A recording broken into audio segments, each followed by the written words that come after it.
Thank you very much. The arena is absolutely electric.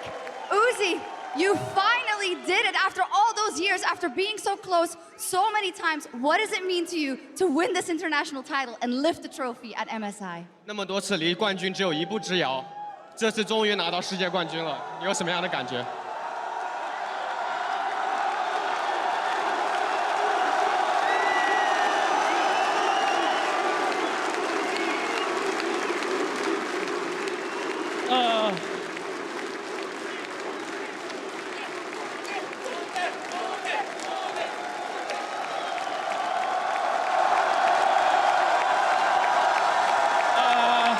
其实真的，这是我6年以来一直一个最大的梦想。我觉得今天实现了，真的，我太开心了。我完全想象不到，我现在站在这里，真的我是冠军，我们是冠军，谢谢你们。I've been trying to win this title for 6 years now. I can't imagine that I'm standing here winning this trophy. I'm super excited for this moment.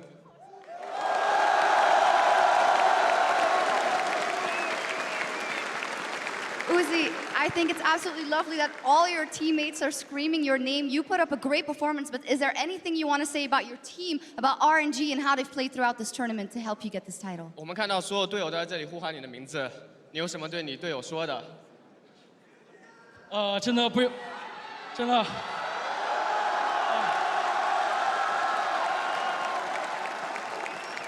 真的我拥有他们，我真的太好了，真的。 除了一直陪伴我们的队友，就是还有一直支持我们的粉丝，真的很感谢一直以来支持我们，谢谢我的队友们，真的很感谢他们，还有我们的所有人。I'm super grateful for my teammates and also the fans out here that supported us. Thanks everyone. Ladies and gentlemen, one more time, your MSI 2018 champions, RNG!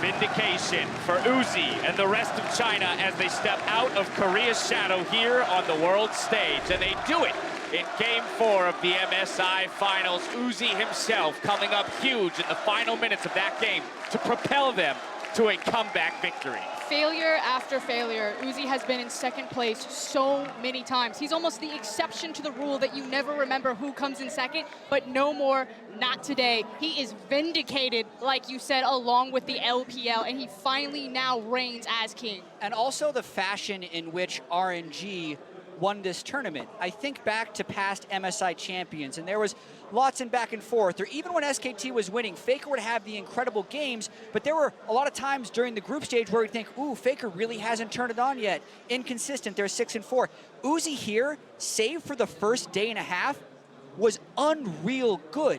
Always 80 CS up on the opponent 80 carry, record-setting damage percentages, record-setting CS percentages.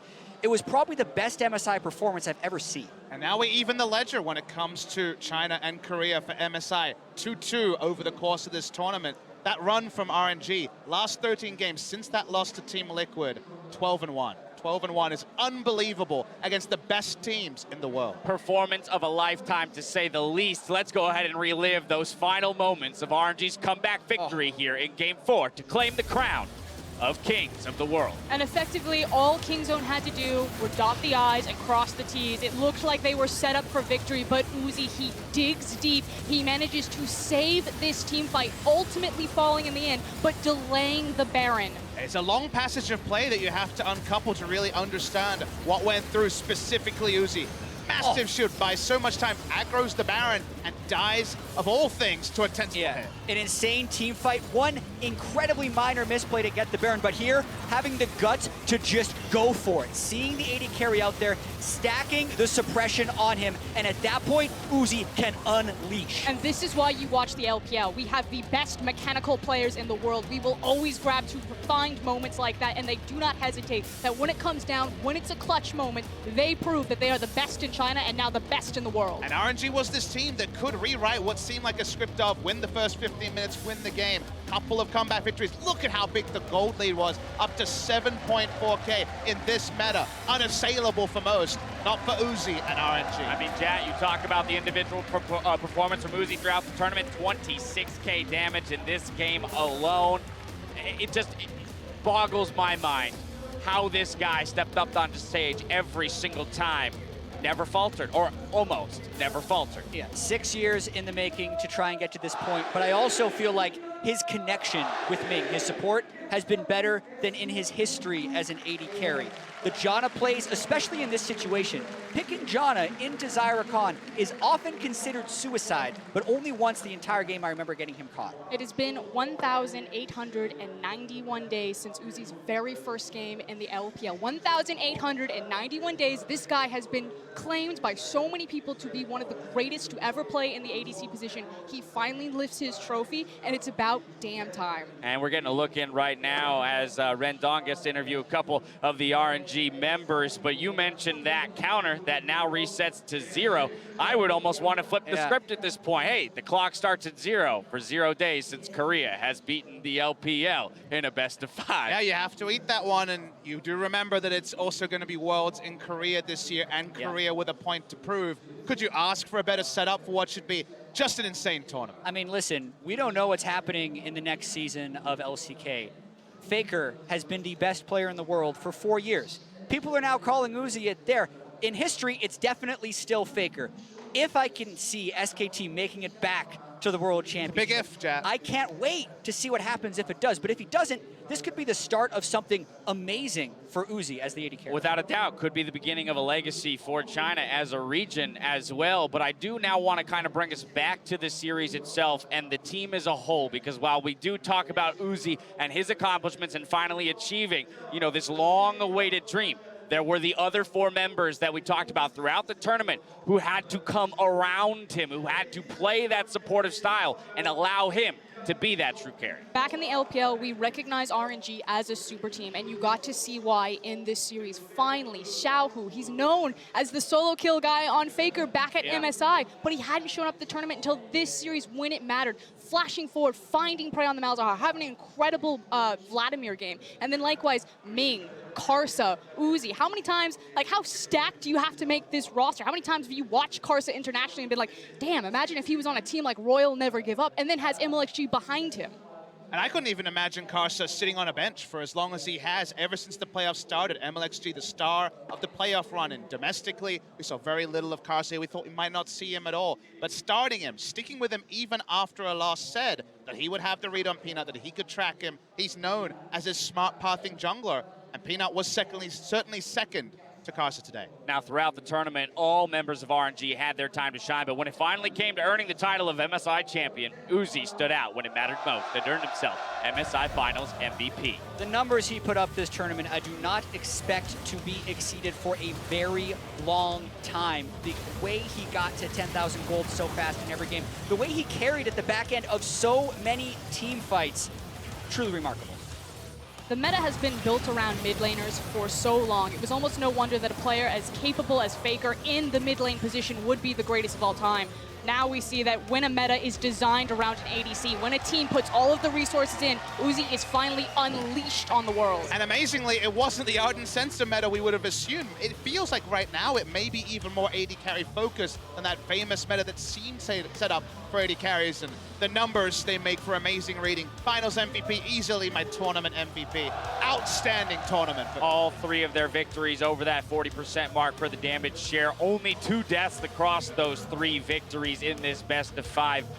As you mentioned, Jat, this performance will likely go down in MSI history as one of the best and probably not be matched for a very, very long time. Yeah, and I'm super happy for Uzi. He looked probably happier than I've ever seen him. He said in the interviews how happy it would make him to win on the international stage. You got to see the elation afterwards of him as well as the entire team. It's cool to see for someone who's been around for so long. 6 years now professionally and better than ever. And now the question is, what's next? What's next for this squad? Of course, they do return to their home region. We've got an entire domestic split between now and Worlds. And if they, you know, when we look at their domestic run, yes, they did come away as the winners in the finals, but it was kind of a turbulent road to that point. And so how will they interact with the remaining teams as they return to EDG and the likes of IG, who a lot of people still looked at as maybe being better Worlds contenders? It just makes Rift Rivals that much more exciting. Oh my goodness. Because then you get another look yes. at Rogue Warrior as well. But for Uzi and for RNG, I think they're going to look ahead at Worlds. Like I said earlier, Uzi at any point, he could have retired. Like, he's the most famous player in the world, the most famous player in China. But he keeps coming back because he has the appetite for the competition, because he wants these moments. And like Kobe said during the cast, I think now that he's had a taste of it, he just wants more. And the World Championship is definitely next on the list. We finally saw Uzi lift off the ground. This is a person who always looked like he was above the competition, but grounded by teams falling apart around him, made some questionable decisions moving around rosters a few years ago, back on the Royal Club name that he really shot up through. This is a chance for him to really cement his legacy and open that dynasty. A transcending performance from Uzi, and while that happens, Korea to some degree falls back down to earth. Of course, I do not want to discount the legacy of that region and what SKT, specifically as a team, had done. But here again, some of these members on the stage for Kingzone still plagued with international fall downs. It's really hard after a single best of one to discount the Korean legacy, and that's not what I mean by any stretch of the imagination, but I do think a conversation needs to be opened where we start separating the Korean mystique with the SKT mystique. SKT, for the longest time, have been the representative of Korea, and there are 15 best ofs that they won over the other teams. 9 of them, I believe, are SKT victories, and then it's Samsung and Rock's hero there. So a lot of the members still representing, but it's not the same thing anymore that as we go into best of fives, you automatically lean back and say, the Korean representative has this, because RNG have just undone that. Yeah, and I gotta say, coming into the tournament based on expectations, this was a massive upset. The fact that RNG win. There was a reason that Korea has this reputation. And also, the last time Korea dropped the finals at MSI, SKT won their first 15 games of the World Championship, maybe 14, the math is close. They only lost a single game the entire tournament. So this potentially could reignite LCK.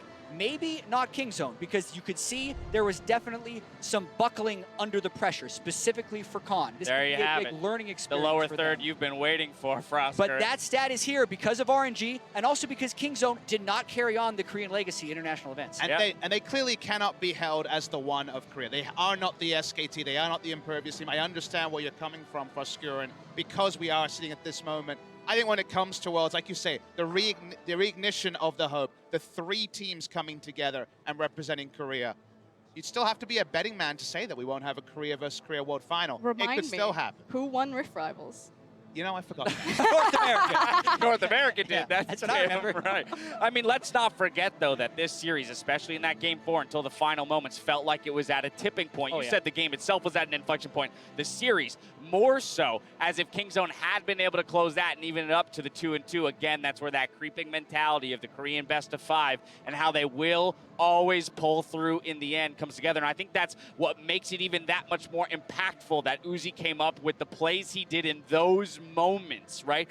To say there won't be a Game 5. I'm not going to even give you that possibility of ringing true to your region's identity. But the fact that you need a play like what Uzi did, which is just a straight miracle play to even try to make a comeback against a Korean team, reminds everyone how dangerous the LCK are.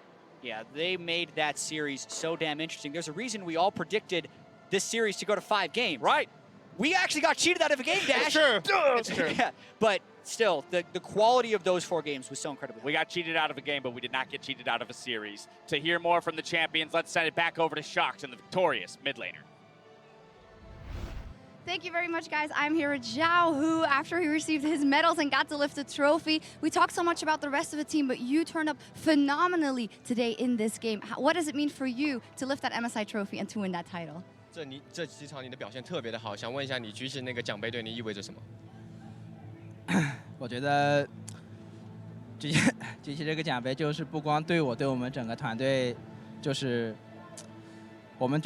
我现在都觉得我们大家走到这一步很不容易。然后这个奖杯拿了之后，我觉得后边的就是世界赛，不管什么东西，我们彼此之间都能够更加互相信任，就会对我们长远以来的发展都会有很多好处。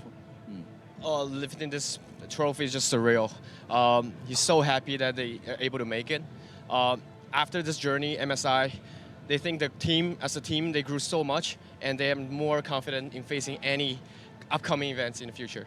Well, then I have to ask you, what is next? Is this then finally a team stood up to an LCK team in a best-of-5 in a major final? You guys did it. How much is this the start of an RNG legacy that can go on, especially to the World Championship, or looking forward to the World Championship? 那么很久以来都没有队伍在决赛中 BO5 中击败韩国队了。那么这次 RNG 击败了韩国队，是否是证明你们的传奇现在开始开启了？我觉得2018年是会属于 RNG 的一年。You think 2018 is the year of RNG? Well, I think that's enough. Thank you very much. Congratulations, Xiaohu. Phenomenal performance by him. Back over to you guys. Thank you very much, Sharks. 2018 is the year of RNG. I mean, it definitely is right now, and that's the thing about only these 2 major international tournaments a year. For Korea, they're going to have to wait that 3-4 months to have another shot of stealing the title back. I still got to get through the LPL, so just slow it down a little bit, Xiaohu. There's a lot of hungry LPL teams waiting for you. I know the Shy wants his shot. Yeah, 14 teams in that league as well. We saw how difficult it was for them to get through the playoffs. This moment right now, I don't necessarily think it's the changing of the guard. Right. I think Rift Rivals and Worlds are going to tell us that, because we've seen a slow creep of power from the LPL over Worlds. Remember, we saw RNG take SKT to 5 games. We saw WE also make it to the semifinals last World Championship. They were clearly the second best region. One victory does not make you the best region over the LCK. The LCK is going to be hungry, and I just can't wait to watch the rematch. And I think there's just a lot of setup things about China developing, the LPL developing, moving back to single language rosters like we have here on RNG.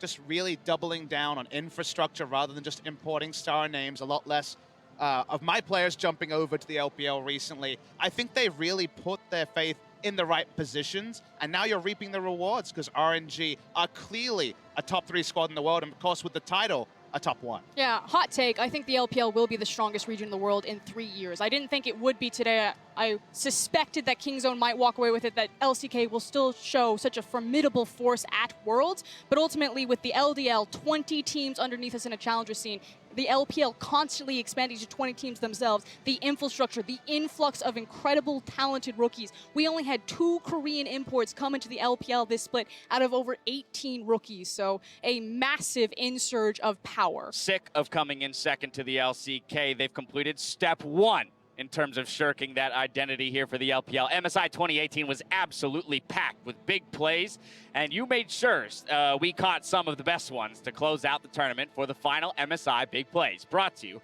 by Acer Predator. First up, the Ursha coined Kingzone's huge Baron play as in Game 4 as the Khan Deathbrush. Let's take a look.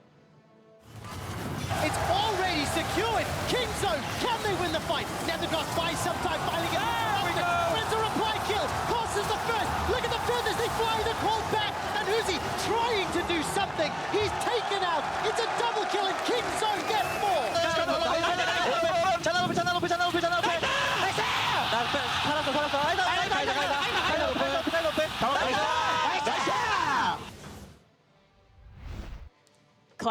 Classic solo queue, thinking it's all about the Khan. That was all about the support. Rakan, Gorilla made a huge play there. I believe, what, a 3-man knock-up and a 4-man swiftness taunt? That moment, I looked at it and I said, okay, it's Game 5 time. Maybe this curse is real, but the turnaround still happened. Absolutely. Of course, then we had Mixing It Up, who offered a friendly suggestion to RNG's opponents. May not want to give Uzi Ezreal if you want to win, by the way. No flash for Uzi, but he manages to get another arcane shift. LetMe will not find the taunt, but there's enough damage coming out thanks to that Tiamat. Now LetMe's in trouble. He gets chopped down, taken out, and killed by Prey's auto attack. Xiaohu's looking for a flank, but it's Uzi with the double to close it out. Manages to tag onto Uzi. He uses the QSS, manages to escape with his life for now. Stand United's buying some time. Uzi's just on the front line ADC. The impale onto BDD. Never doubt Uzi.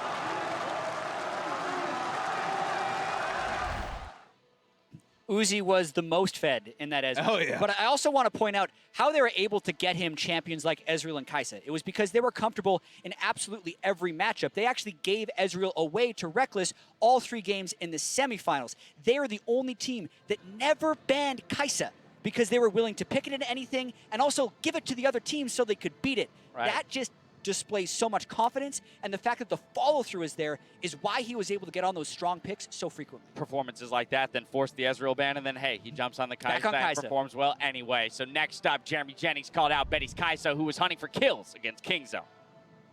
Cancels the unstoppable onslaught. There's the knockup. They've isolated Sion. He will drop, and there's going to be the backline access. Killer Instinct did what Maple could not. This is the huge fight for Flash Wolf. And then he gets focused down, but you still have to respect the arrival. Betty, Killer Instinct into the backline, destroys Frey before he even turns around. From there, of course, the dominoes fall 1 by 1. And Betty not really even in our conversation about top ADCs, showing that we were wrong there, pulling out the Kai'Sa, and frankly, Kai'Sa is my favorite champion to watch right now. I mean, and that just forces us to remember the tournament that Flash Wolves had. Again, unrecognized in a sense coming into the tournament, most positioning them in 5th place, dooming them rather to 5th place, and then the 6-0 start through group stages really shook everything up and gave us quite a tournament. Yeah, every MSI Flash Wolves has now made it to the knockout stage. Those Pool 1 seeds at Worlds are thankful for Maybe we'll remember that next year when MSI rolls around. Next, the fine scope felt Reckless's Penta versus RNG was fitting for the EU LCS MVP. The damage coming through. The Guardian Angel enable XG. Reckless finds a shutdown onto Xiaohu. He's able to grab it on target as well. Brox is still looking to find some more damage. Uzi taking very low. Triple kill over onto Reckless. He's got to look for more here. Trying to get away from this one. Surely there's no way out. A quad drop for Fnatic's AD carry. LetMe wanting to get away, but that should not happen. Broxa wants to provide the CC. Pentakill for Reckless. Of course, that was a big turnaround pentakill. It wasn't necessarily about the mechanics, but to me it was about the story, because of course that came on the back end of a quadra-kill for Reckless and Caps taking it away, quadra-kill for Caps, and that one not going their way. And then finally, they gave it over to Reckless, the EU LCS superstar. Fun story. Yeah, what an exciting team that was to watch throughout the tournament. Finally, Christian believes that this is the year of Uzi. He is going to conquer the season. Well, it So actually... lose Gorilla, and it's Uzi that picks him up. The feathers are going back and forth. The Xiaohu dies. Uzi is the last man alive, but he's being chased down. Killer Instinct flashes into the pit. How is he still alive? Uzi is doing it. Xiaohu is on his way for him. Oh, that's straight onto play. Call of the Forge God comes out as well as Killer Instinct. Royal never give up on doing it.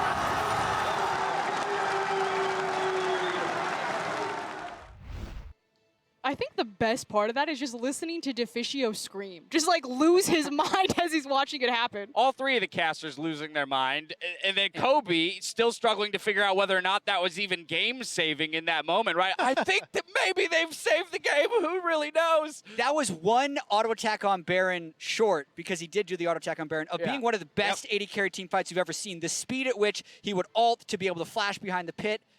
But they followed it up right after 30 seconds later for the clutch win. Exactly, for the victory. Thank you all for tweeting out all tournament long, and I hope you continue joining the conversation as we continue the 2018 season. There's still more. There is still more. Here it comes. Shox is standing by for another interview, this time with RNG's top laner. Thank you very much. I'm here with LetMe, also an integral part to RNG's success today. LetMe, it must have been very emotional up on stage. If you look at the games now, what do you think it came down to? Why were you guys so much stronger than Kingzone today? 这肯定是非常令人激动的一刻。然后想问一下你，为什么你们会比 KZ 强这么多？也不是强这么多吧，就是确实就是我们打的会比对面更稳健一点，就对面打的很着急那种，失误给我们找到很多，也并不代表我们打的比他们好吧，我觉得。We're not that much of a better team than KZ. However, we're a more consistent team and we play cautiously. Whereas KZ, they're a bit anxious and they rushed a bit, and we're able to take their advantage. Okay, great analysis there. LetMe, in a team where so much is always about Uzi and not very much people talk about other players very often, this was really a team performance. What does it mean to you to step up on this international stage and show that you are a world-class top laner? 就以前可能大家聊到 RNG 都会聊到 UZI， 但这次可以看到 UZI 的所有队友们也都站了起来，特别是你，来讲讲你这次在这个舞台上为什么能表现如此出色，你有什么样的感受？